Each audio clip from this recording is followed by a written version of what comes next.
Olá, pessoal, boa noite. Sejam bem-vindos à nossa comunidade Trend Masters.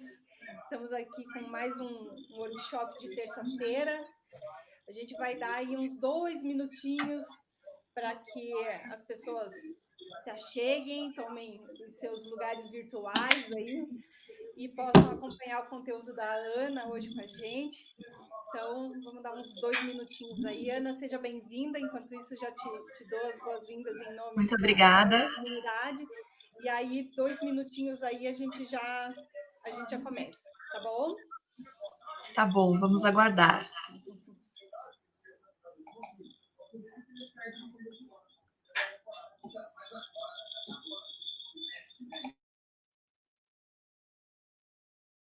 Quem já está online aí com a gente, chama os amigos, chama o colega, chama, enfim, vizinho. É para chamar todo mundo, o evento é aberto. Então, vamos aproveitar essa oportunidade aí desses 2 minutinhos e vamos chamar, convidar as pessoas que possam se interessar pelo tema, que hoje temos aqui uma super oportunidade com a Ana e temos que aproveitar esse momento que ela nos concedeu aqui para estar com a gente. Então, chama a galera no WhatsApp aí que tem mais uns 2 minutinhos aqui para o pessoal entrar. Ó, já o Fernando está com a Estamos no gente. esquenta, no happy hour aqui. Exatamente, é. Falando nisso, até eu vou aproveitar e vou falar, a gente tem que fazer um happy hour da comunidade, isso é muito importante. Então, Ana, já vou te convidar aqui, não temos data ainda, Obrigada. mas já vamos fazer um happy hour e trazer o pessoal aí, que eu acho que é um Happy momento... hour virtual, tá sendo Exato. ótimo. Temos que nos adaptar, não é? Sim, sem dúvida.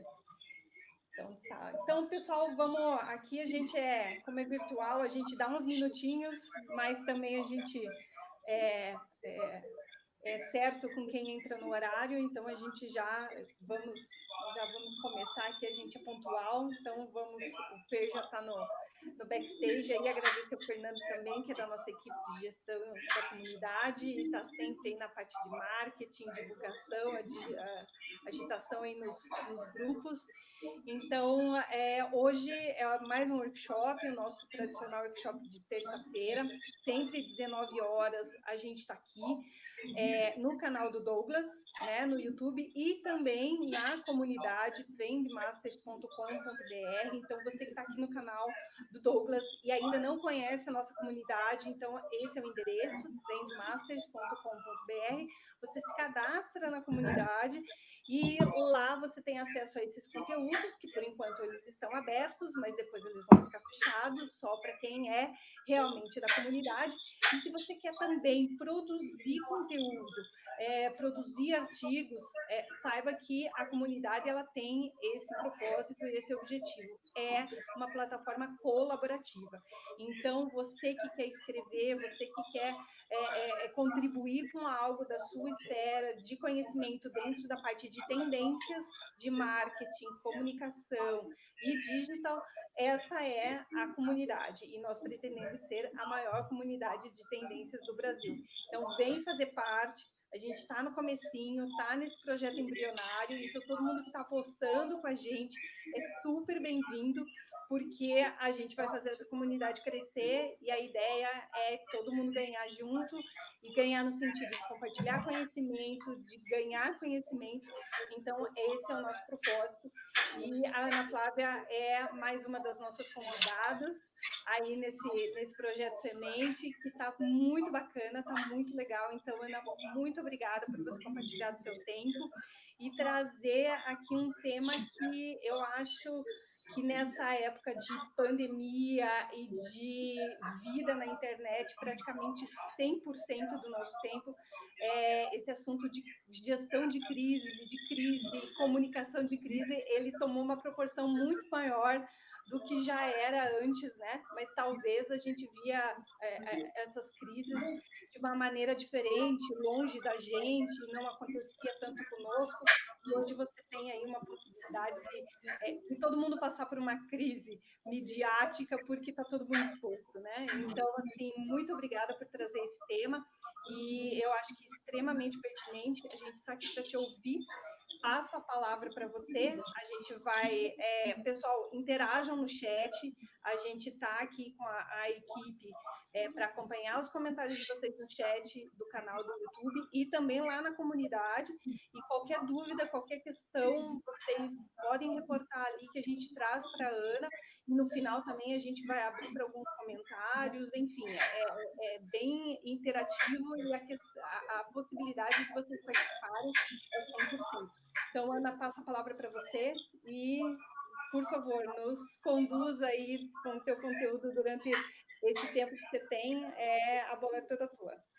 Obrigada, Andréia. Muito obrigada, Andréia, ao Fernando, ao Douglas também pelo convite de participar hoje com vocês. É sempre um prazer para mim falar sobre esse tema de comunicação de crises. Eu trabalho com comunicação há quase 30 anos e mais recentemente, aí desde 2012, aproximadamente, com comunicação de crise.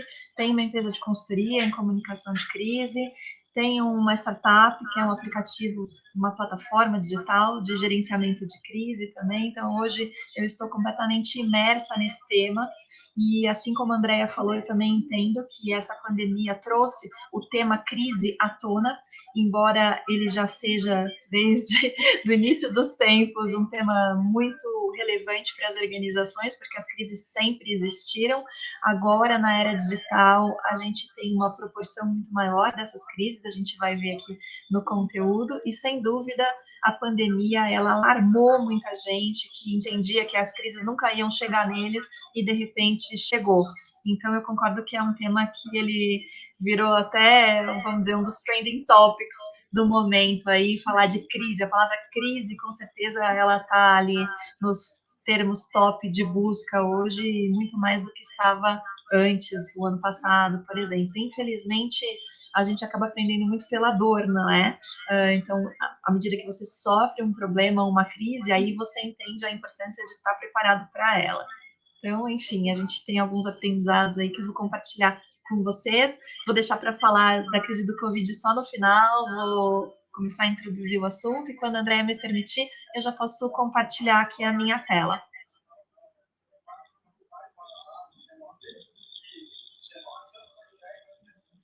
Quero aproveitar também para reforçar o pedido da Andrea de vocês colocarem as perguntas aí no chat, não precisa esperar o final, podem ir fazendo perguntas ao longo da apresentação. Eu não estou tendo acesso à tela, mas a Andrea tá, e ela pode me endereçar a pergunta a qualquer momento e eu paro e respondo, porque a ideia é ser interativo e não só aqui um monólogo, tá? Então, quanto mais participação tiver de vocês, melhor, mais rica fica a discussão e o aprendizado meu e de vocês também nesse crescimento aí por colaboração. Posso compartilhar já? Eu vou tentar aqui, vamos ver.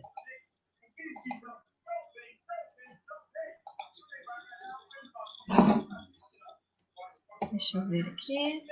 Acredito que agora vocês estão vendo a minha apresentação, né? Muito bem. Então, o nosso tema de hoje é como manter a boa reputação na área digital e evitar crises. A gente vai começar a falar sobre aquela palavra da primeira frase ali, como manter uma boa reputação. Para a gente entender como manter a reputação, precisa entender primeiro o que é reputação, qual a importância que esse termo tem na comunicação das empresas.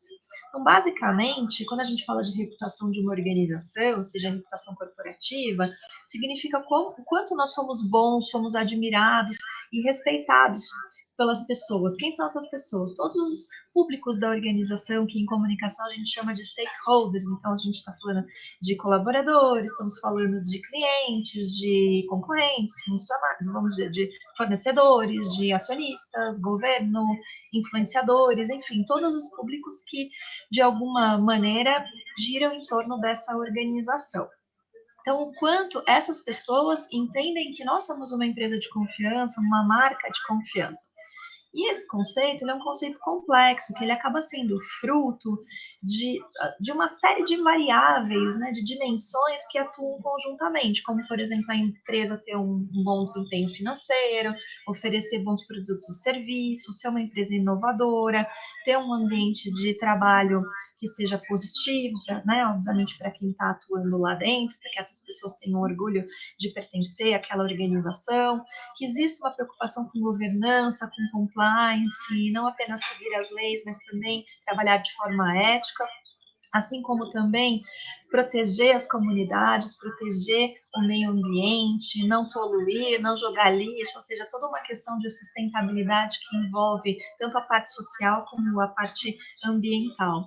E, além disso, ter uma liderança engajada, uma liderança ativa, que seja uma liderança inspiradora, que leve essa organização para um outro patamar muito maior do que, às vezes, a própria ambição da empresa, mas para que essa empresa consiga colaborar para o crescimento da sociedade, do país como um todo. E o que a era digital trouxe para a gente de desafio novo, né? A gente estava falando agora há pouco nessa introdução que muita coisa mudou com a era digital. Temos aqui essa reportagem do ano passado que fala que tudo mudou nas organizações, né? Porque a gente vive, até essa é uma definição do Dário Menezes, eu conheci recentemente, diz que a gente vive um contexto de hiperconexão. Tudo é novidade, né? Se a gente pensar de 10 anos para cá, quanto que a informação cresceu, quanta informação a gente recebe por dia, por quantos meios, e a gente está falando de informação de todo tipo, né? Desde a gente receber notícias, a se comunicar aqui com os nossos amigos e parentes, os canais de comunicação, nas organizações a gente está falando aqui de Big Data, Data Science, inteligência artificial, ou seja, é muita coisa mudando em torno da informação. E isso tudo aqui impacta em muito a reputação de uma organização e a gente vai entender aqui por quê. Além de tudo, antigamente, eu digo antigamente, antes da era digital, quando alguém vinha e criticava uma empresa, normalmente ele ligava lá para o saque, mandava um e-mail, a gente sabia quem era essa pessoa, né? Ou vinha um concorrente, né? Aí a pessoa falava, isso é intriga da oposição. Só que na internet, hoje, a gente sabe que muitas vezes o inimigo é um inimigo invisível. A gente nem sabe se a pessoa que está criticando a nossa empresa do outro lado é uma pessoa de verdade ou é um robô, devido à quantidade de robôs que hoje trafegam na internet. De acordo com esse instituto, é um dado de 2017, falava-se que os robôs já representariam mais de 60% desse tráfego. É muita coisa. Fora os hackers, né? Aqui tem um dado desse ano da Universidade de Maryland, falando que os hackers atacam a cada 39 segundos, em média 2.244 vezes por dia, né? Aqui estamos falando em números aleatórios, mas o que eu quero trazer disso tudo? Tem um submundo aí na internet por trás do que a gente vê, é quase o que a gente vê é a ponta de um iceberg em termos de informação. E nós, enquanto pessoas, as celebridades, né, as pessoas famosas e as marcas, elas estão ali na berlinda, sendo atacadas todos os dias por pessoas e por robôs, né, que torna a questão muito mais complexa. As fake news, por exemplo, tudo bem, notícias falsas existem há muito tempo, né? E elas têm, de fato, ali, de acordo com estudos, até esse estudo da MIT de 2017, uma probabilidade muito maior de ser compartilhadas, e a velocidade de propagação dessas notícias também é muito maior do que as notícias verdadeiras, porque elas chamam muito mais atenção, né? As pessoas falam, nossa, eu quero compartilhar isso daqui rápido, quero ser aquela primeira pessoa, mostrar que eu estou informada, tal, e nem sempre essa notícia é verdadeira. É muito difícil, de fato, a gente reconhecer as fake news, assim, de cara, porque elas vêm disfarçadas, né? Muitas vezes elas vêm no que a gente chama de efeito sanduíche, ou seja, uma verdade, duas verdades, daí vem uma mentira, aí vem uma verdade, uma mentira, e fecha com duas verdades. E como você reconhece as verdades, você acaba achando que aquele é inteiro verdadeiro. Aí você vai lá e compartilha, só que lá dentro tem um monte de bobagem, de fake news que foram criadas justamente para que as pessoas não percebam que aquilo é fake news, né? E na hora ela compartilha. Pensem do Covid, quantas fake news circularam em torno do Covid, né? Se você fizer gargarejo com sal, você, né, consegue se proteger, enfim, coisas absurdas e que as pessoas circulam, porque as pessoas têm também dificuldade de saber quando aquilo é verdadeiro, quando aquilo é falso. E as próprias pessoas admitem que têm dificuldade, né? Além de que antes a gente falava assim, eu preciso ver para crer, né? Agora a gente não consegue mais dizer isso, ver para crer, porque já existem as deepfakes, né? Que fazem com que vamos dizer, a tecnologia ela é tão avançada que ela consegue distorcer a imagem de maneira que você acredite que aquela pessoa da imagem está realmente falando aquilo que ela está falando, enquanto na verdade aquilo é uma montagem, ou seja, colocam palavras na boca de pessoas, sendo que aquela pessoa nunca disse aquela palavra. E a gente quase não consegue perceber isso, né? Por conta dessa tecnologia de mapeamento aí facial. Fizeram até algumas brincadeiras com Einstein ali, a Mona Lisa e tal. Você sabe que a Mona Lisa não disse aquilo. Agora, quando você coloca um político e usa essa tecnologia de fake news, de deepfake, né, ou uma celebridade falando aquilo, pode causar um problema bastante sério, ou um presidente de uma organização, enfim. Então, de fato, com a tecnologia, o que é mentira e o que é verdade se torna muito mais difícil de identificar. E um ponto importante é que a versão acaba sempre sendo maior do que o fato, né? Não é que a versão seja mais importante, mas para a percepção pública, o que é a realidade não é o que a empresa diz, mas é a versão que circula. Em geral, a versão é muito mais forte do que o fato. Então, uma vez que alguém falou aquilo, acaba se acreditando naquilo. Eu trago esse exemplo aqui das últimas eleições de governo do estado de São Paulo, que vocês vão se lembrar que teve um vídeo ali que circulou, atribuído ao João Dória, em que ele estaria lá numa suposta orgia com algumas mulheres. E provavelmente a gente entende que isso seja um resultado de uma manobra tecnológica, que não era ele lá, mas muita gente ainda acredita que era ele, por mais que ele fale, não, não era eu, né? Deu uma declaração lá, muita gente vai desconfiar e até hoje, com certeza, deve achar que era ele lá, né? Isso, obviamente, não foi positivo para ele, porque não era a imagem que ele gostaria de passar. E como a internet não esquece, né, que é esse outro ponto, sempre vai estar lá perseguindo ele para o resto da vida, quando alguém pesquisar lá, Dória, mulheres e tal, vai aparecer essa questão aí que não era algo desejado por ele.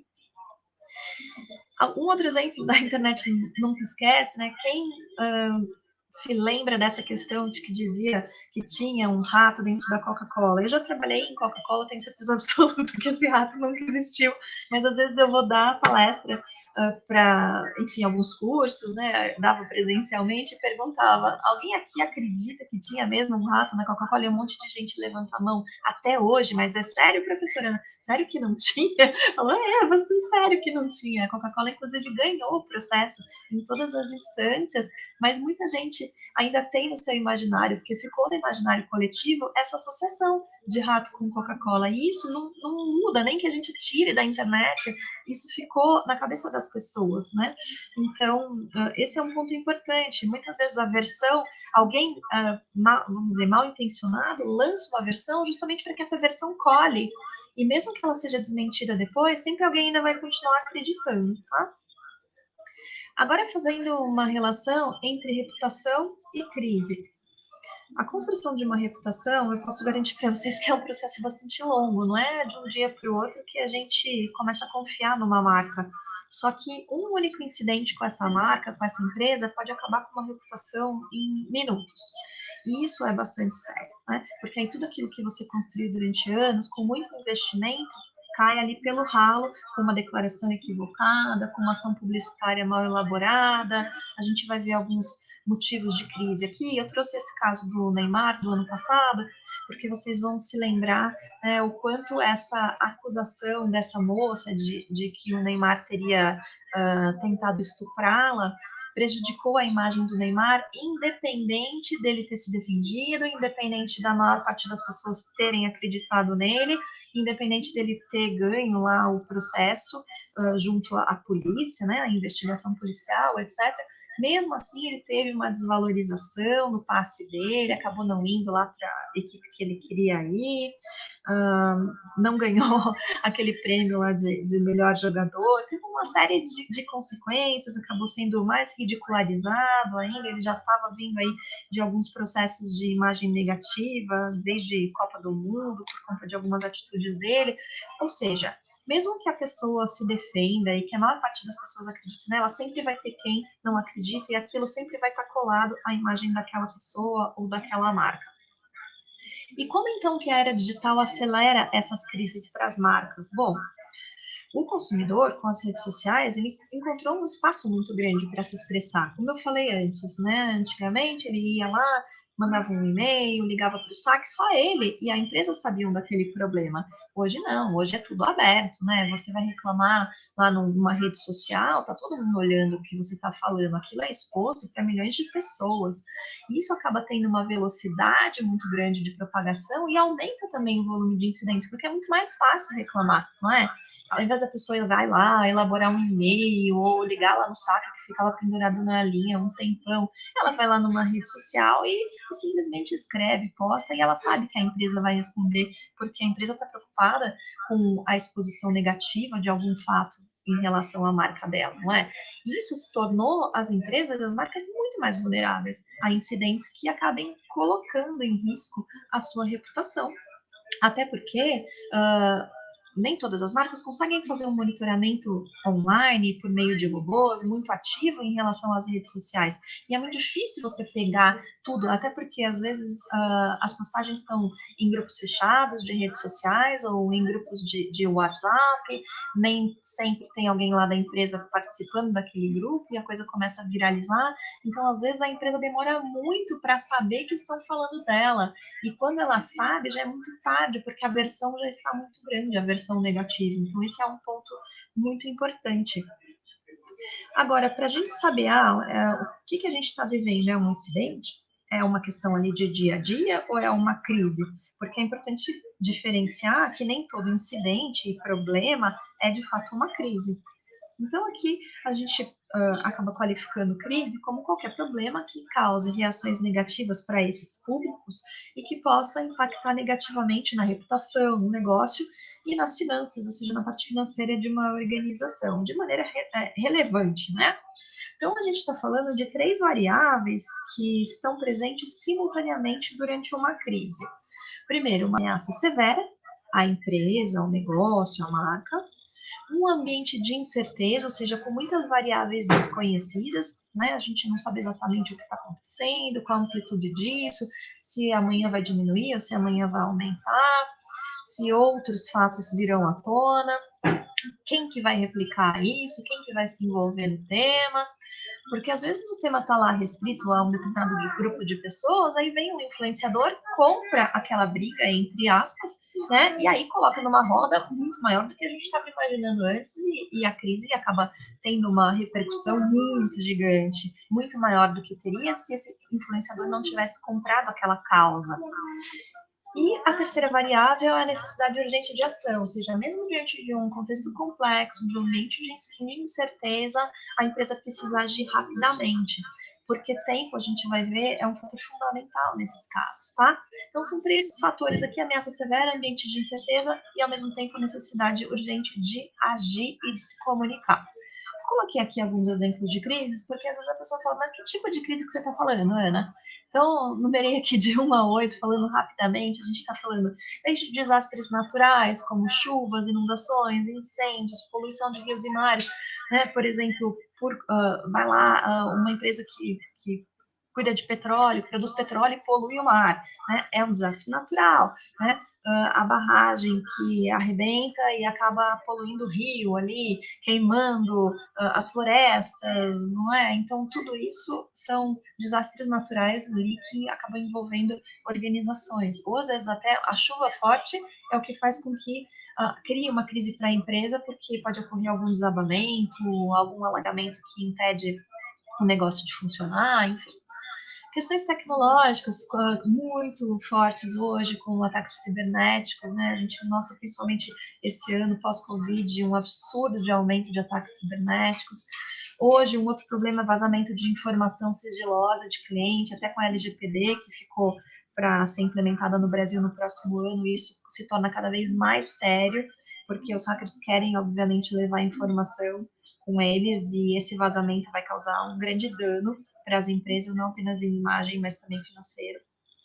Situações aí institucionais envolvendo desvios de conduta, né, tanto de funcionários como de líderes mesmo, como a gente viu, por exemplo, na Operação Lava Jato, marcas ali tendo que, inclusive, mudar de nome por conta de problemas de reputação em decorrência desses fatos que vieram à tona.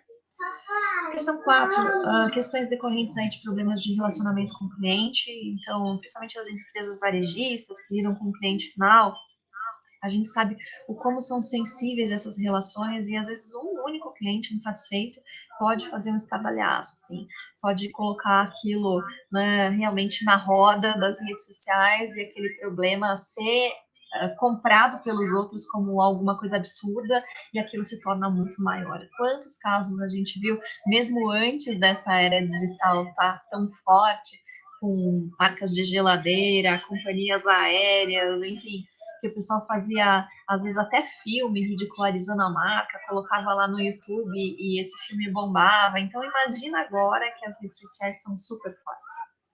Outro tipo de crise ameaça a saúde, né? Problemas com produtos, por exemplo, com intoxicação. A gente viu uma cervejaria no Brasil, né? Que acabou, infelizmente, levando a óbito muitos consumidores por uma falha de produção, ou epidemias, que é o que a gente está vivendo hoje. A gente está numa pandemia, né? Que é uma epidemia global que acabem trazendo problemas aí para a saúde das pessoas. Hoje a gente vive uma crise de saúde pública. O sexto, situações criminosas, como roubos, assaltos, sequestros, assassinatos, qualquer tipo de violência que envolva a organização, os seus funcionários, os seus clientes. A gente viu muitas empresas também acabando tendo problemas em relação a isso, até em relação aos seus próprios seguranças, como esse segurança reage às situações de clientes, né? Vimos no ano passado, dentro de um supermercado, um segurança matando um cliente, porque esse cliente tinha tido um surto psicótico, enfim.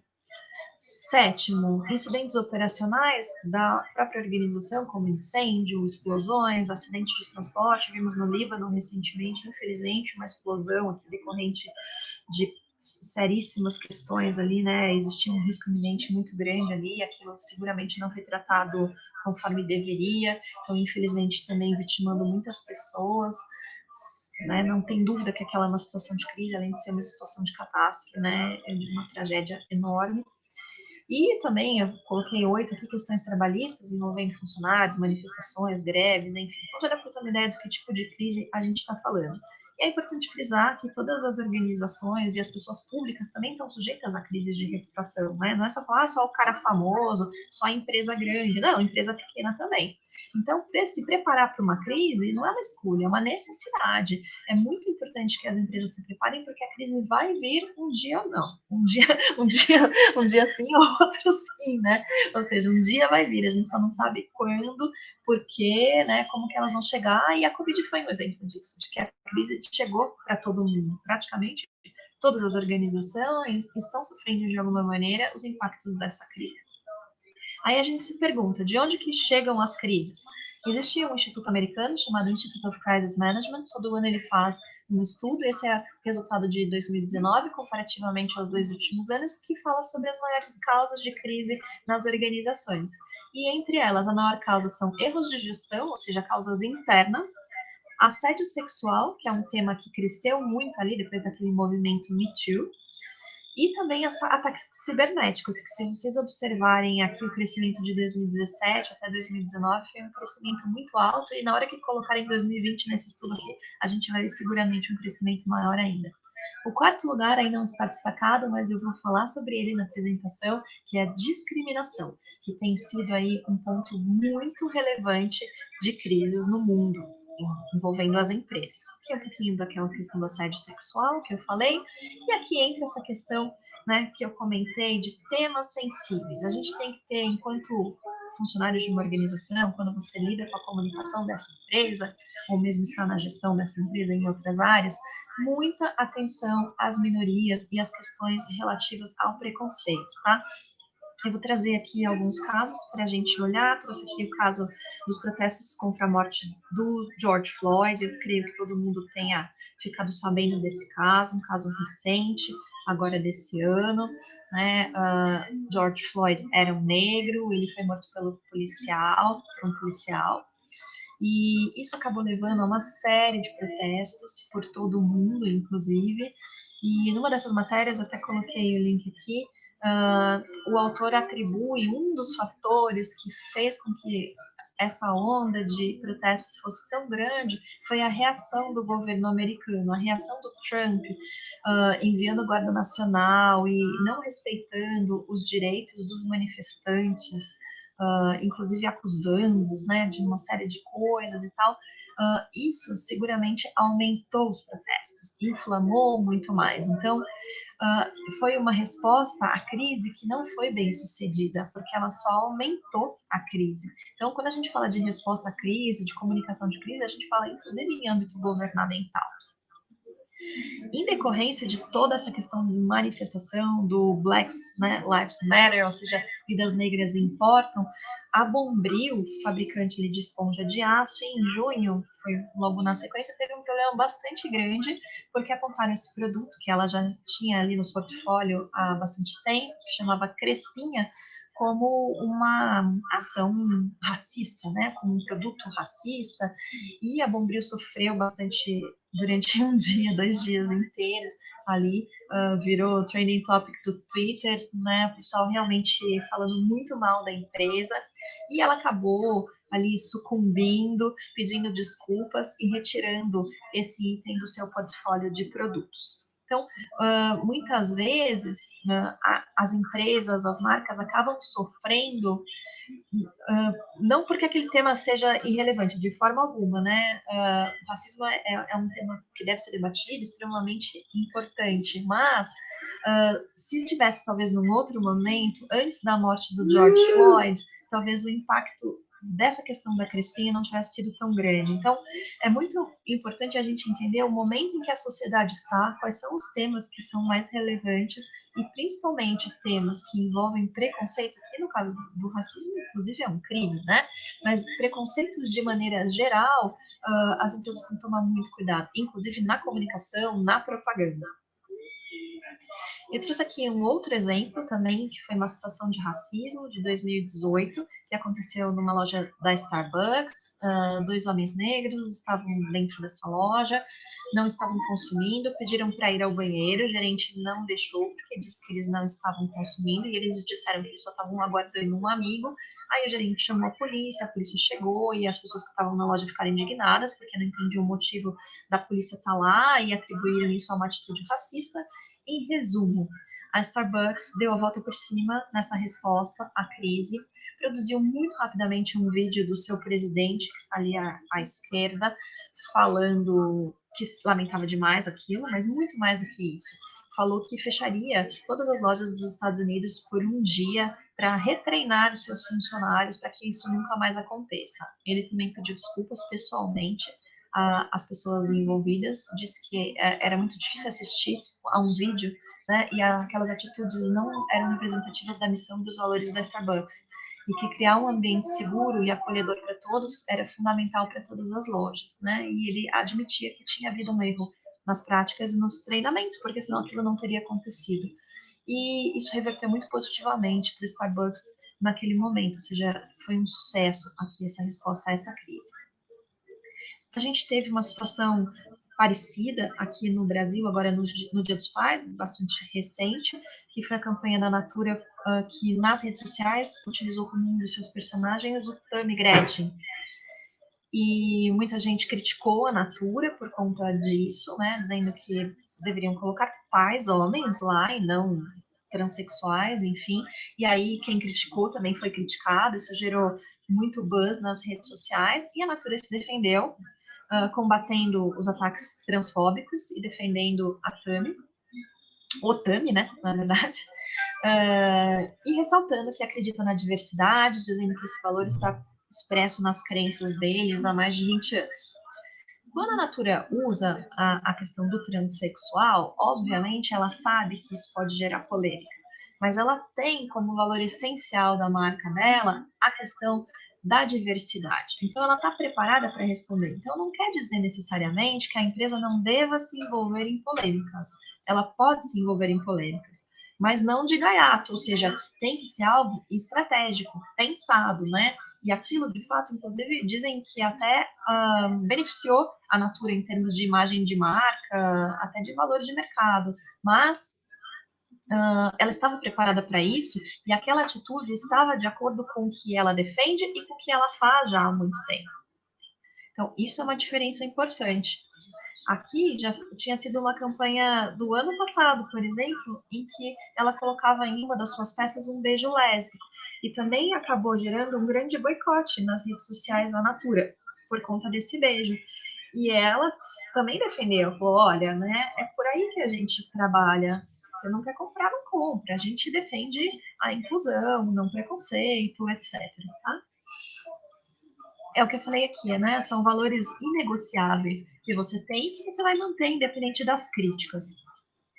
Eu trouxe aqui essas campanhas da Benetton, eu não sei se todos vocês se lembram, muitos devem ser mais jovens do que essa época, são campanhas da década de 80, 90, essa é uma marca de roupa, para quem não conhece, a Benetton, que foi muito famosa nessa época dos anos 80, dos anos 90, por essas fotos, que eram fotos muito ousadas e que sempre causavam choque, não é?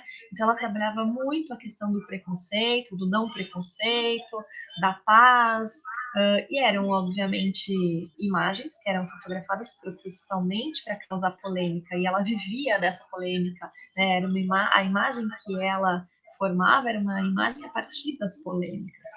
E, vamos dizer, na época não existiam as redes sociais, né? Hoje elas causariam provavelmente ali muita discussão nas redes, mas o que eu quero dizer é que de uma maneira estratégica você pode trabalhar a questão polêmica, mas com muito cuidado e sabendo o que você está fazendo, as consequências que você vai sofrer e como você vai responder a elas. Coloquei aqui esse caso do Carrefour, também de 2019, porque nem sempre a gente está falando só de pessoas, né?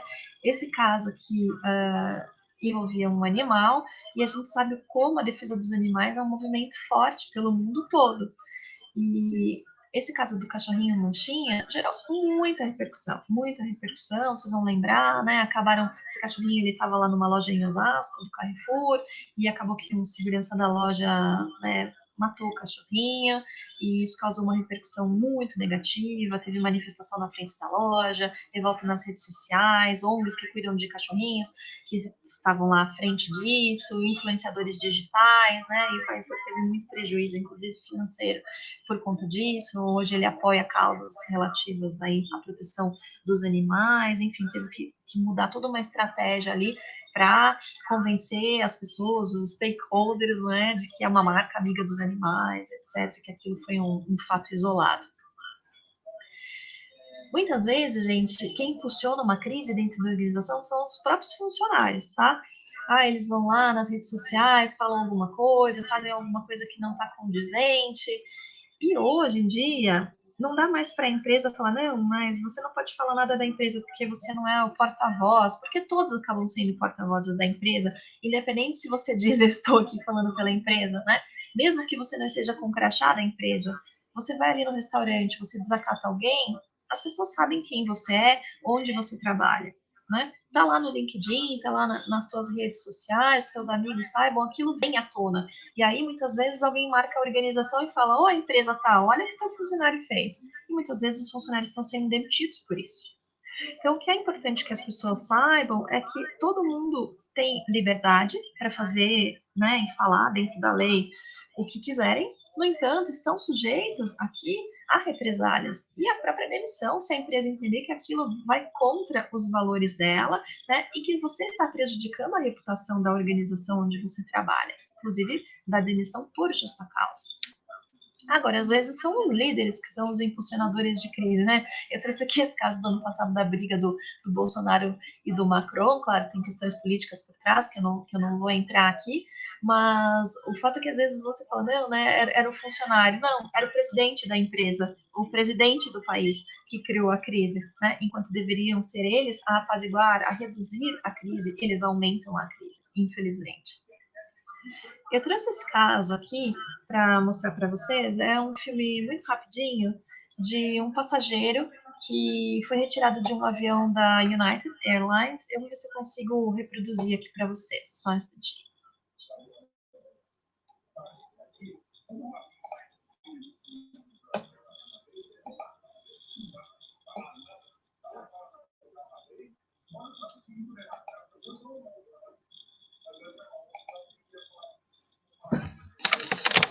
um voo da United Airlines nos Estados Unidos provocou uma reação planetária. O valor das ações da companhia despencou. Você paga a passagem, chega ao aeroporto com antecedência, senta na sua poltrona.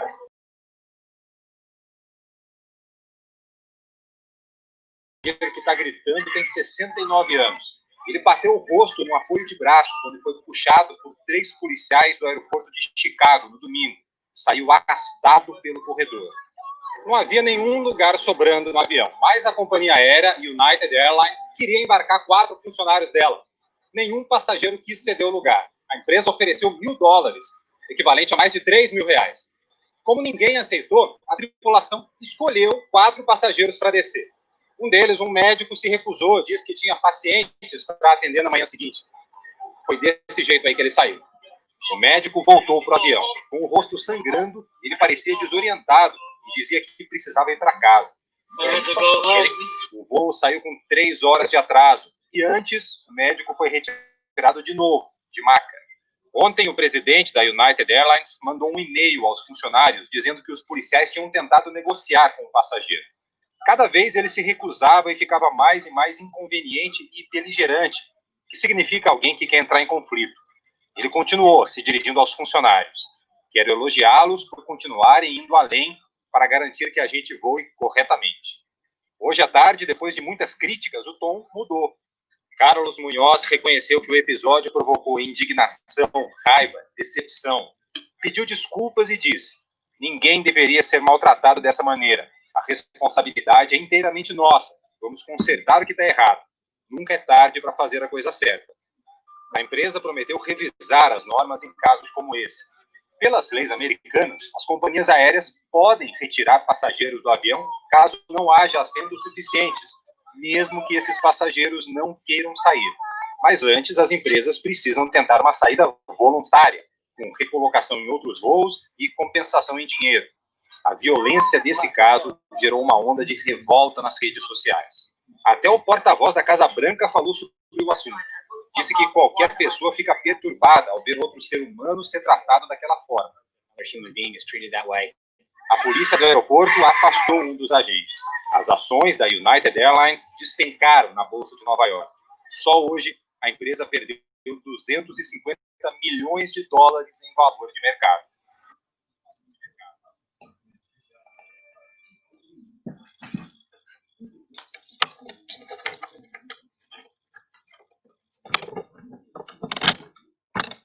Pronto.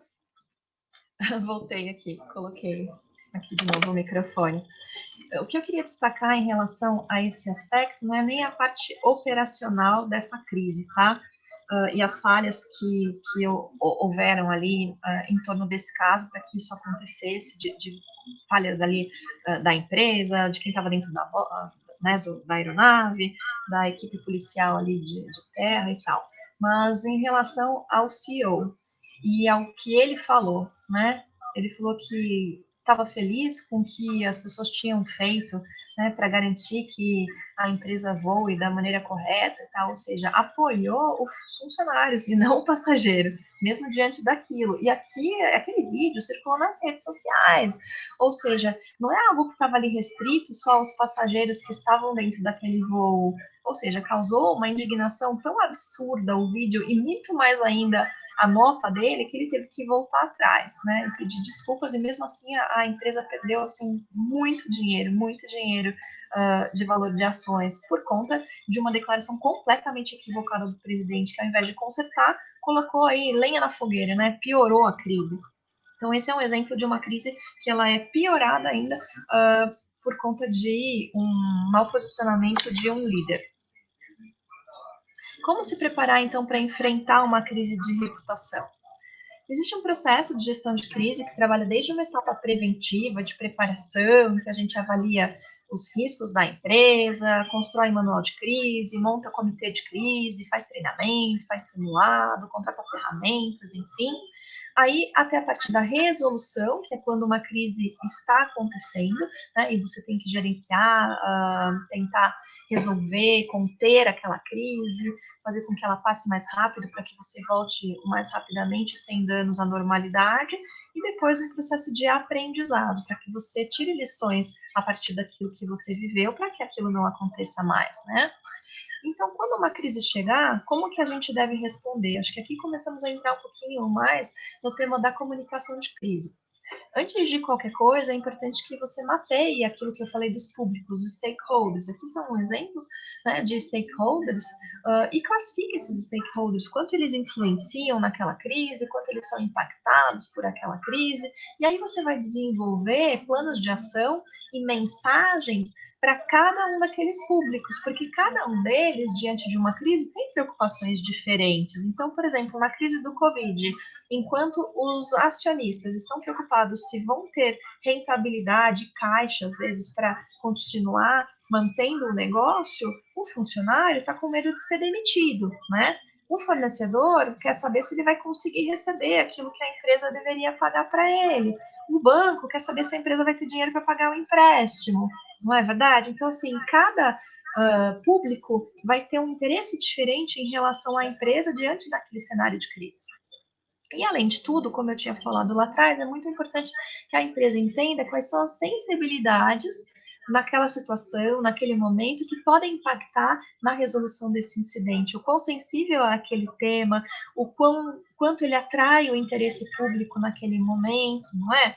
Então, se, por exemplo, a gente estivesse falando aqui de uma questão de racismo, como a gente comentou ali atrás, a gente sabe que é um tema extremamente sensível e que está afetando muitas organizações de maneira mais séria hoje em dia, por ele estar em alta, vamos dizer, entre aspas, do que estaria meses atrás ou alguns anos atrás, embora seja um problema, né, que se mantém, infelizmente, ali ao longo dos anos. E tempo, como eu falei, é um fator decisivo, né? A agilidade na resposta, ela é extremamente importante. Mas um ponto é também importante: decisões precipitadas podem levar para um caminho errado. Então, você tem que ser rápido, mas você não pode ser inconsequente. Você não pode falar coisas que você não tem certeza, por exemplo. E muitas vezes, diante de uma crise, a gente demora para receber todas as informações, todos os fatos, para poder dizer. Então, a gente tem que ir explicando as coisas aos poucos, tá? Eu trouxe aqui o caso da Macker porque é um caso que foi muito emblemático esse ano no Brasil, né, das cervejas que acabaram tendo aquele problema de produção, que muitas pessoas que beberam essa cerveja acabaram indo a óbito. E esse é um caso que a gente tem que analisar sobre muitos aspectos. Eu acho que dá uma aula inteira para analisar o caso da Macker, mas eles erraram muito na gestão dessa crise, eles minimizaram o problema. Durante muito tempo eles negaram que aquele problema poderia ser com eles.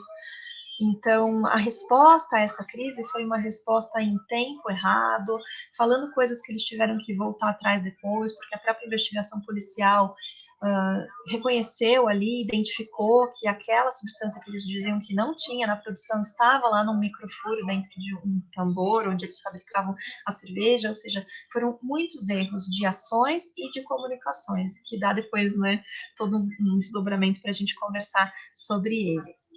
Então, gente, a dose do remédio, ela tem que ser conforme a gravidade do problema. Você entender, aquele problema é pequeno, você trata como pequeno. Ele vai aumentando, você vai aumentando o remédio. Né? Aí as reações vão reduzindo, o impacto negativo vai diminuindo, você vai diminuindo a dose do remédio de novo, tá? Então, sempre proporcional, para que você não transforme uma crise pequena numa crise grande. Isso é muito importante. Muitas vezes a empresa faz isso, ela acha que todo mundo está sabendo e bota lá, né, em rede nacional, na televisão. Aí sim todo mundo fica sabendo e o problema se torna muito maior.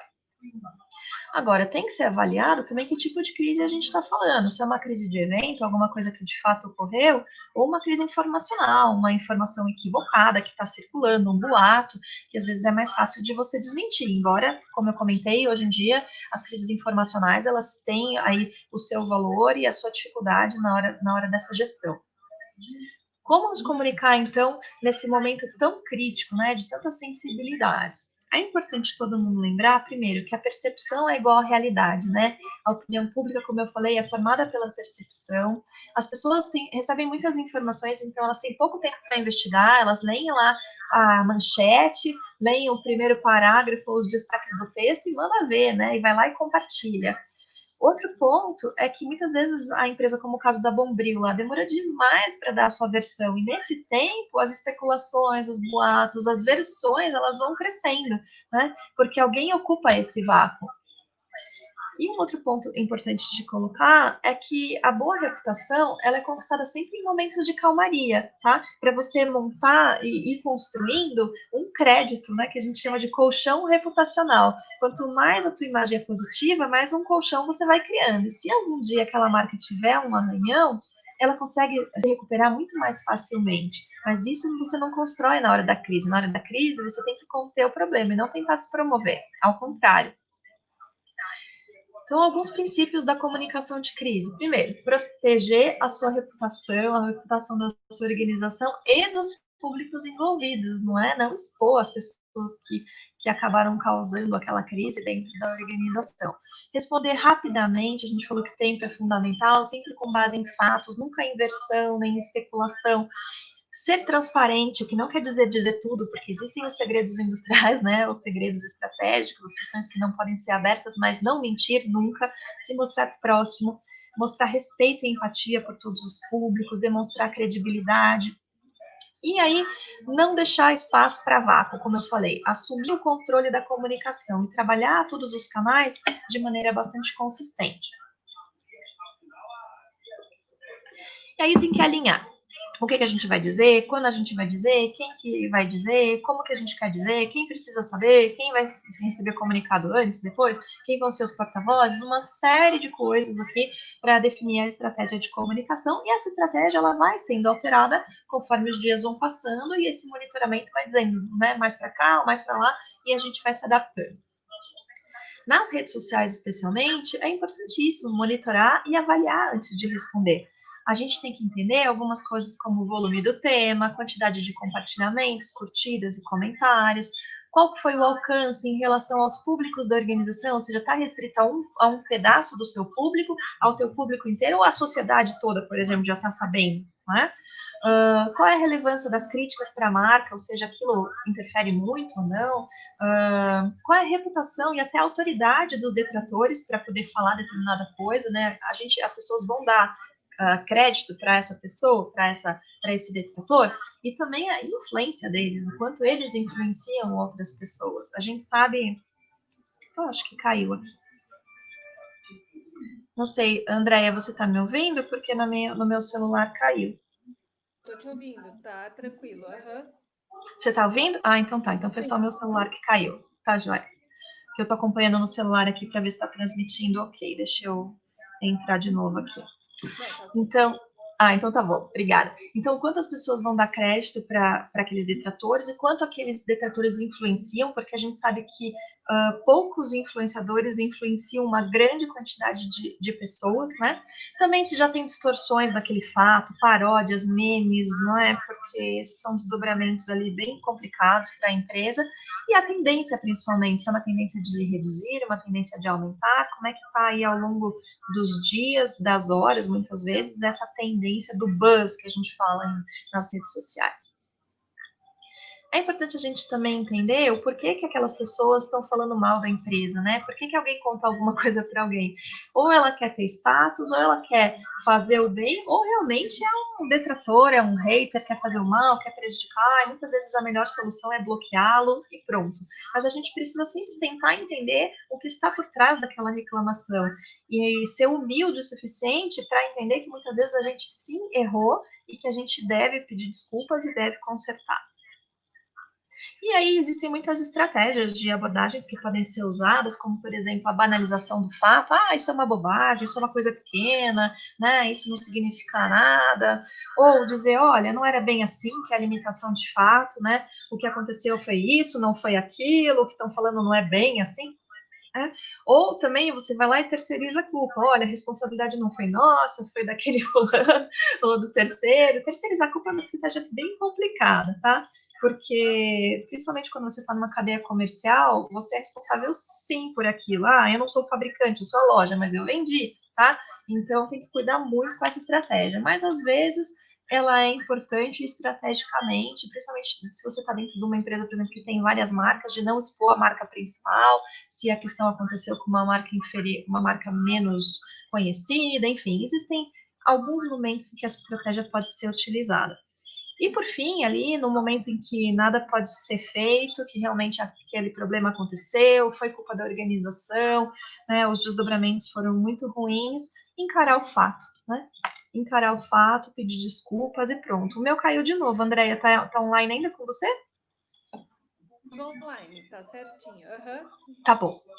Então, encarar o fato, né, seria aí uma outra sugestão, falar, realmente, eu errei, peço desculpas e sigo para frente. Esse daqui é um exemplo que eu gosto bastante, eu não vou passar o filme porque a gente também está com o nosso horário aqui restrito, tem algumas coisas que eu quero compartilhar ainda com vocês, mas é uma campanha que eu gosto demais, que é desmistificadora de mitos, né, do McDonald's, que responde até, por exemplo, se é verdade que o hambúrguer é de minhoca, né? Ou seja, eles pegaram todas aquelas coisas que falam do McDonald's e transformaram isso em vídeos super divertidos com esse influenciador que é o Félix, que ele é muito carismático, e o McDonald's fez uma onda de vídeos para as redes sociais, chamado Programa Portas Abertas, venha conhecer a nossa cozinha e entender as verdades sobre o McDonald's, e foi muito legal. Quem tiver a oportunidade de procurar, eu recomendo. E existe também, no momento de crise, uma estratégia que se chama honey pot, ou seja, pote de mel. O que é essa estratégia?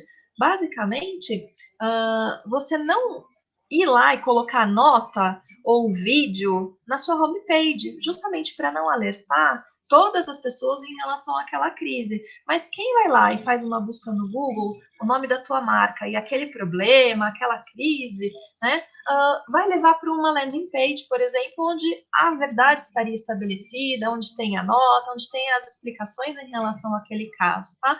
É uma estratégia bastante interessante de comunicação de crise, que em alguns casos eu recomendo aqui para os meus clientes. Esse, por exemplo, é o caso de Coca-Cola, naquele caso do Wilson que eu comentei com vocês, que falou que tinha o rato na Coca. Se vocês forem procurar, digita lá Coca-Cola, rato, vai cair numa página de verdades e boatos da Coca-Cola, né, que eles fizeram para desmistificar vários boatos, né? Então tem lá um vídeo, conheça a verdade sobre a Coca-Cola, sobre o seu processo de fabricação, não faz referência ao animal, né? Porque isso daí é negativo para a marca, mas traz mensagens positivas e elucidando que aquilo era um absurdo, né? Que de verdade era, mas infelizmente é o que eu falei, as pessoas acreditam nas versões por mais absurdas que elas sejam. E também tem um trabalho de reputação digital que faz com que, além de você impulsionar, né, ou seja, fazer com que suba ali nas buscas o seu conteúdo positivo, você também consegue desindexar o conteúdo negativo por meio de plataformas aí robustas, né, de desindexação, de supressão de links, etc. Então, existem algumas empresas no mundo hoje que fazem isso.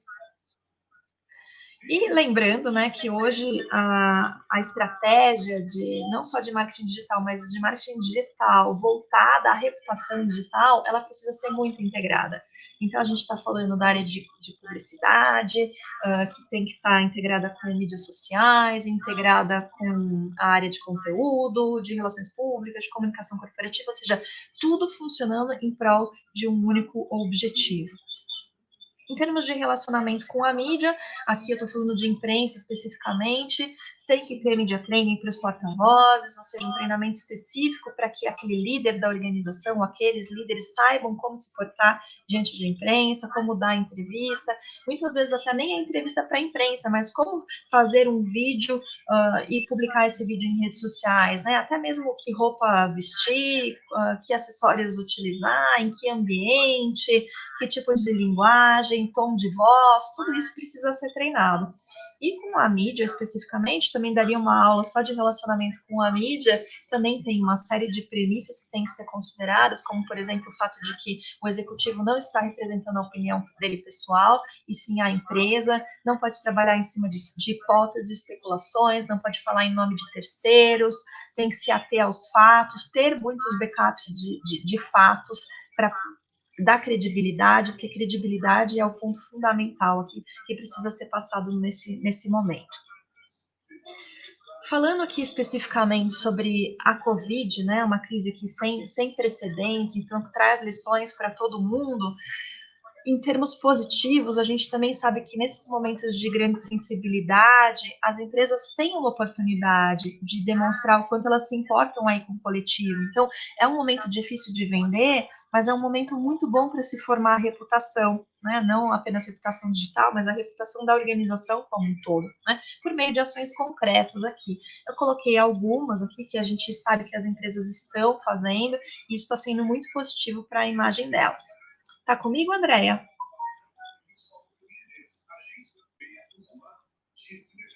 Tá comigo, Andréia? Olá? Oi, me ouve? Tô aqui, sim. Sim. Ah, então tá bom. Só para saber se vocês estão ouvindo aí. Não, perfeito. Tá, então tá jóia. Aí, em relação à crise do coronavírus, o que não fazer? Né? A gente viu alguns casos aqui de depoimentos que não foram bem recebidos pelo público. E eu trouxe aqui um vídeo também que mostra alguns deles para vocês, para a gente fazer uma reflexão em cima disso. Eu vou compartilhar aqui com vocês, só um instantinho.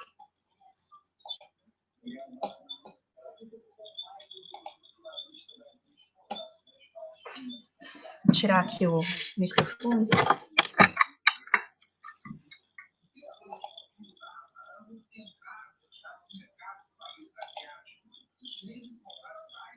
Às vezes entra um comercial aqui, vamos ver.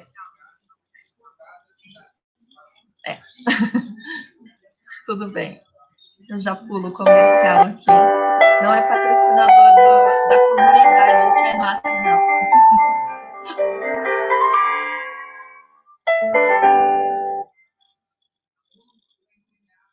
Você que é funcionário, que talvez esteja em casa, uma boa, uma tranquilidade, curtindo um pouco, né, esse home office, né, esse descanso forçado, você já se deu conta que, ao invés de estar com medo de pegar esse vírus, você deveria também estar com medo de perder o emprego? Será que a sua empresa tem condições de segurar o seu salário por 60, 90 dias? Pessoal, o que nós estamos vendo neste país hoje, eu acho que é uma histeria que não deveria estar acontecendo. E para isso, eu estou trazendo as provas. As provas. Está aqui. Está aqui as provas. Né? Quem está chegando agora, quero explicar da onde eu tirei esse raciocínio. Da onde eu tirei esse raciocínio. Né? Itália. Olha o tamanho que a Itália é perante o Brasil. 60 milhões de pessoas vivem aqui. 60 milhões. Uma área de 300 mil habitantes. Menor que o estado do Maranhão. Frio. Neve. Estavam em pleno inverno. População de idade, 45. As pessoas que morreram na Itália, que estão morrendo, né, têm idade média de 80 anos. E eu falei para o meu pessoal aí hoje, né, pessoal, nós vamos pegar a gripe, não vamos ter problema, pode ficar certo disso, não vamos ter problema. Oi, pessoal, estou passando aqui para dizer que eu sou totalmente contrário a esse lockdown que nós estamos tendo no Brasil. O Brasil não pode parar dessa, o Brasil não aguenta. Tem que ter trabalho, as pessoas têm que produzir, têm que trabalhar. O Brasil não tem essa condição de ficar parado assim. Se nós olharmos para o número de casos do mundo, são 300 mil casos de coronavírus no planeta inteiro. São 15 mil mortos. É uma pena que não houvesse nenhum morto. Ninguém consegue lidar com pessoas morrendo. É muito triste, não tenho dúvida disso. Mas 15 mil mortos para 7 bilhões de habitantes é um número muito pequeno. No Brasil, nós temos aqui poucos casos ainda e temos, infelizmente, 25 mortos. Mas 25 mortos para 210 milhões de habitantes, de novo, é um número muito baixo. Significa o quê que eu quero dizer com isso? Eu quero dizer que nós estamos dando um tiro de canhão para matar um pássaro. Qual? Parar o vídeo aqui e voltar para a apresentação. Só um instantinho para eu conectar o microfone de novo. Aí fica melhor o som.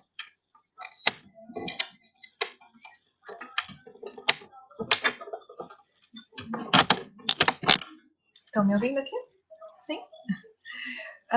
Esse tema é bastante complexo, né? Tem quem defenda, quem tem tem quem ataque o lockdown, mas a questão é que a população, de uma maneira geral, claro, tem quem tenha gostado, mas de maneira geral criticou esses empresários e, inclusive, alguns deles tiveram muitos prejuízos de desgaste de imagem de marca e também no seu negócio, por boicotes, né, nas redes sociais e nas próprias lojas também, em relação a essas marcas. E a gente vê hoje que, possivelmente, todos eles minimizaram muito o problema da Covid no Brasil. Concluindo, para a gente fechar aqui, eu vou citar 6 elementos que eu entendo que são fundamentais para evitar crises do ponto de vista de comunicação. Então, ter humildade na hora de falar, clareza, ou seja, falar com palavras fáceis para que o público te entenda, não faltar com a verdade, ou seja, ser transparente, ter comprometimento realmente e respeito por aquele cliente para tentar resolver o problema dele, e velocidade, né? A gente falou, tempo é um fator fundamental, então velocidade na resposta, mas como eu disse, sempre bem embasado, nunca de maneira precipitada, a ponto de você ter que voltar atrás de algo que você tenha falado, porque você se precipitou para falar e foi irresponsável. Então, sempre com bastante responsabilidade. Para resumir aqui, gente, as crises vão vir. Você vai ter que lidar com pessoas sempre. As pessoas não são suas amigas, né? Mas elas vão ou não ficar do seu lado de acordo com o que você age, como você vai se comunicar com ela. Então, a reação, a resposta à crise, muitas vezes é o que vai dizer se essa crise vai ser estancada rapidamente ou se ela vai durar muito tempo e com muitos danos. Por isso que comunicação de crise é uma disciplina tão fundamental e a gente espera que mais gente tenha interesse para ter mais pessoas com esse conhecimento, ajudando nas organizações e as marcas. E é isso, agradeço e vou parar de compartilhar agora para poder responder eventuais dúvidas que vocês tenham. Eu me coloco aqui à disposição, aqui também estão os meus contatos, quem quiser me procurar no LinkedIn e fazer perguntas, enfim, fazer algum comentário, também estou sempre respondendo por lá. Tá bom? Muito obrigada. Foi muito bacana, a gente está, assim, com várias coisas fervilhando aqui, várias questões também, até para a gente não avançar muito no tempo, eu vou tentar resumir aqui algumas questões que vieram, né? Mas para a gente complementar, enfim, eu acho muito importante trazer também. Uma primeira que eu quero colocar para você dar a sua opinião, e trazendo uma máxima aqui para quem é mais dessa área e estuda um pouco mais, você acha que ainda hoje, já em pleno 2020, com toda essa tecnologia, ainda tem empresário que vale da máxima do Pierre Bourdieu, de opinião pública não existe? Então, meio que desdém dessa questão da massa mesmo, dessa opinião, das pessoas estarem ligadas e acha que a crise não vai chegar até ele, ou se chegar, não vem com a força que vem. Como é que é a tua opinião em relação a isso? Muitas vezes eu ouço assim, não, eu acredito muito em Deus e isso não vai acontecer comigo. Não que eu acho que a fé não ajude, eu acho que a fé ajuda, mas a pessoa tem que estar preparada, né? A fé sozinha, será que ela move montanhas? Não sei. Eu confio na fé junto com uma ação realizadora, né? Em que você esteja preparado para fazer aquilo. Então, infelizmente, sim, a gente acha empresários que entendem que a crise não vai chegar neles, mas se chegar, que eles vão se virar na hora, que eles dão um jeito, né? A gente viu isso muito nessa pandemia. Quantos empresários que falam, não, me virei ali, montei um home office para a galera, dei um jeito. Agora, a que custo? A que custo esses funcionários estão trabalhando? A que custo essa empresa está andando? Então, eu acho que sim, muitas vezes ainda, mesmo nessa era digital, alguns empresários minimizam a importância da opinião pública e das redes sociais mesmo. Só está nas redes sociais. Só está nas redes sociais hoje é um absurdo. Exatamente. E aí, já fazendo, então, um link para essa próxima questão, justamente. Hoje a gente está 100% nas redes sociais, praticamente, a gente ainda tem uma comunicação, né, off, mas ela já não é assim tão significativa. E aí eu queria pegar 2 pontos da tua fala, então, já trazendo para isso. A questão que você citou de campanha, de empresas que se envolvem em campanhas que são polêmicas, ou seja, é uma crise calculada, é um risco calculado. Isso, um risco Então, né, calculado. ela vai se projetar num risco que vai gerar uma crise, mas ela sabe disso. E aí, e você trouxe um caso da Benetton, que, nossa, é realmente lá... Lá de trás. Né?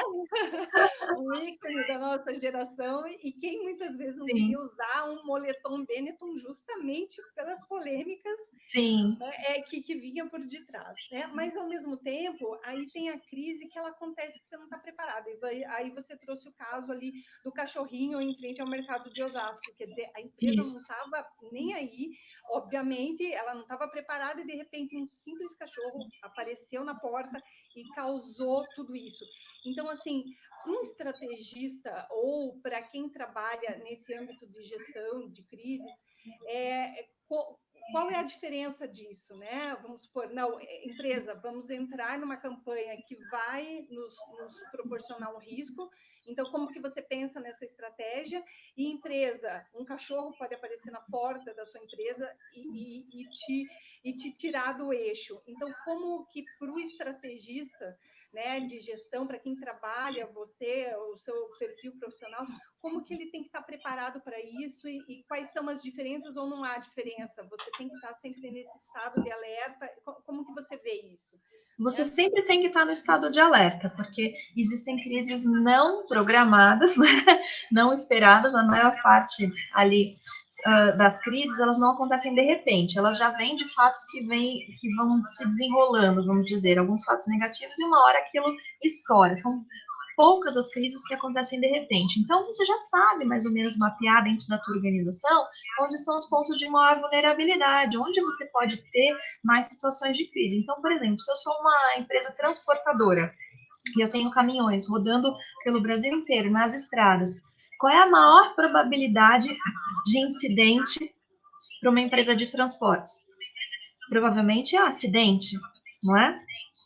Acidentes na estrada que podem até causar feridos, fatalidade, roubo de carga também provavelmente é um incidente bastante recorrente. Então você tem que ter planos para acidente, tem que ter plano para roubo de carga, né? Isso é você estar preparado para crises que podem vir a acontecer, de cenários que já sejam mapeados. Em relação a campanhas publicitárias, você tem mais tempo para se preparar. Então, você vai ter um planejamento, você tem um objetivo, e você fala, eu vou fazer essa campanha porque eu quero mirar lá na frente com esse objetivo. Posso ter críticas? Posso. Então, vamos pensar, vamos listar aqui perguntas e respostas de tudo que as pessoas podem falar mal e tudo que eu vou responder em cada pergunta dessa. E aí você consegue se preparar. Se você vai lançar uma campanha e consegue se preparar antes, então melhor. Agora, se a crise aconteceu, mesmo assim você também pode fazer essas perguntas e respostas, né? Ah, a crise aconteceu, as pessoas estão falando isso, o que eu posso responder? De uma maneira estruturada, você vai pensar, bom, aqui eu posso responder isso, aqui eu posso responder isso, porque cada palavra parece que não é verdade, assim, mas cada palavra faz diferença na comunicação de crise. Uma palavra mal colocada, ou a forma como ela é colocada, muda o contexto e faz com que uma situação que seria controlável saia do controle. E uma outra questão aqui, daí, trazendo também para a realidade de muitos que a gente sabe que acompanham a comunidade, enfim, né? Porque aqui a gente está falando de grandes empresas, né? Mas trazendo um pouco para esse mercado mais de pequenas e médias empresas, porque justamente hoje, como a gente está na era da tecnologia, todo mundo está meio que de igual para igual dentro das redes sociais, né? Uns com lógico, mais engajamento, mais público, outros menores, mas enfim, público menor para uma empresa menor, às vezes significa o risco tão alto quanto uma claro. Como que, de repente, o pequeno, médio empresário, ele também pode, assim, sei lá, elenque 3 dicas, assim, para que, fazendo essa analogia das grandes empresas, para esse pequeno empreendedor que também pode ter um reclame aqui e desestruturar todo o trabalho que ele está fazendo ali por um cliente que falou mal e que vai ter a mesma proporção de uma grande empresa, né? Como é que eu já atendi clientes bem grandes e clientes muito pequenos, que me procuraram, inclusive fiz o trabalho sem cobrar, pro bono. E em 2 casos, um deles foi uma consumidora que foi até o estabelecimento e disse que tinha sido alvo de preconceito porque ela era pobre. E aí começou uma enxurrada de críticas nas redes sociais em relação àquele estabelecimento por conta dessa questão. E os donos entendiam que eles não tinham sido preconceituosos e estavam bravos e estavam querendo processar todo mundo.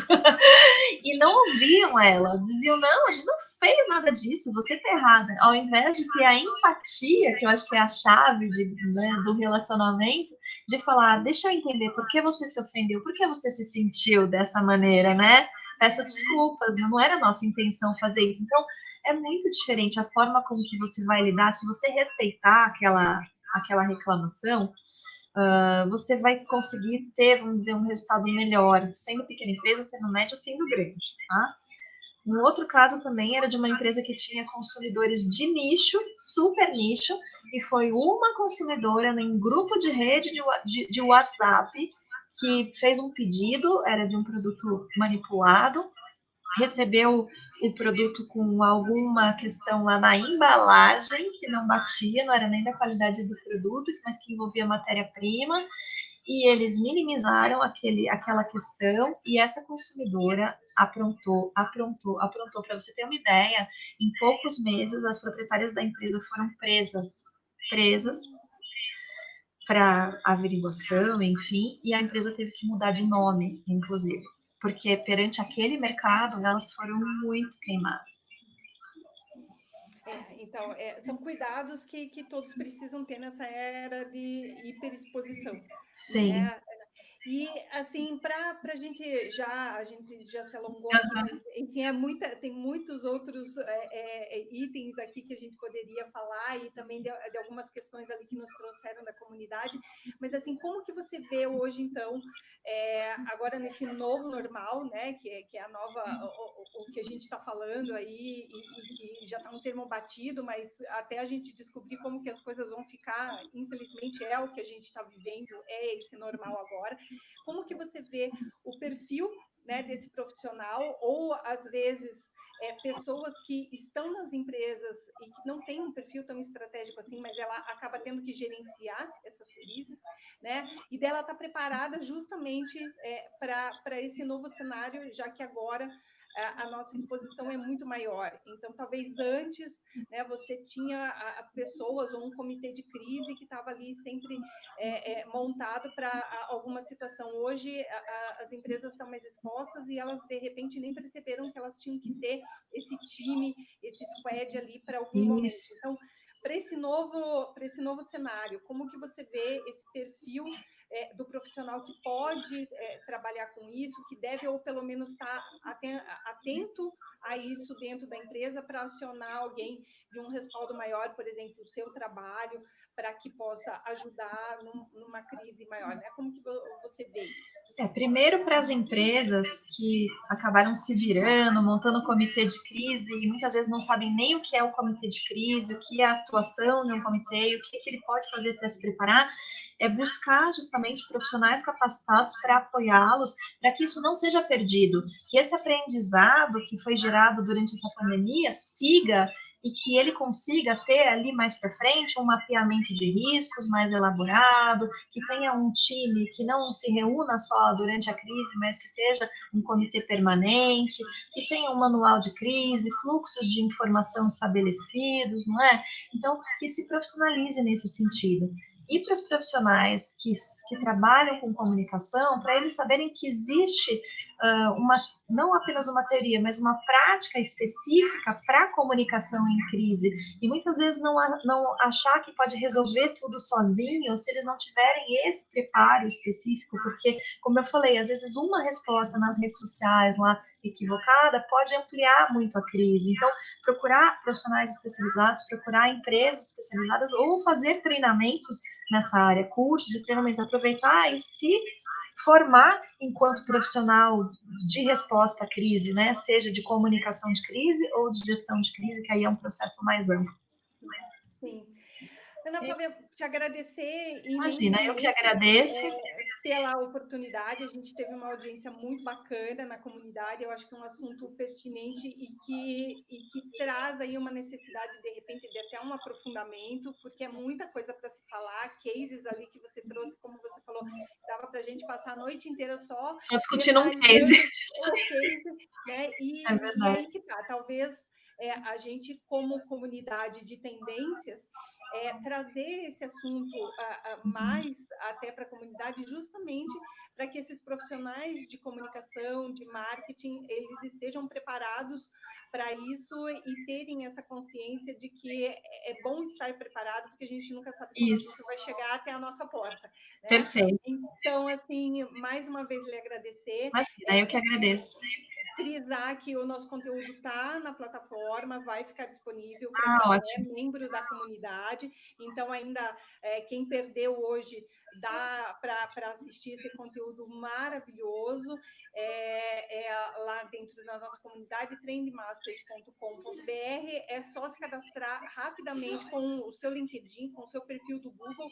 Não é um cadastro gigante, nada. Ó, a Bruna está perguntando, sim, a live vai ficar disponível, Bruna, lá na nossa comunidade, acabei de falar, trendmasters.com.br, só entrar lá e acessar essa live.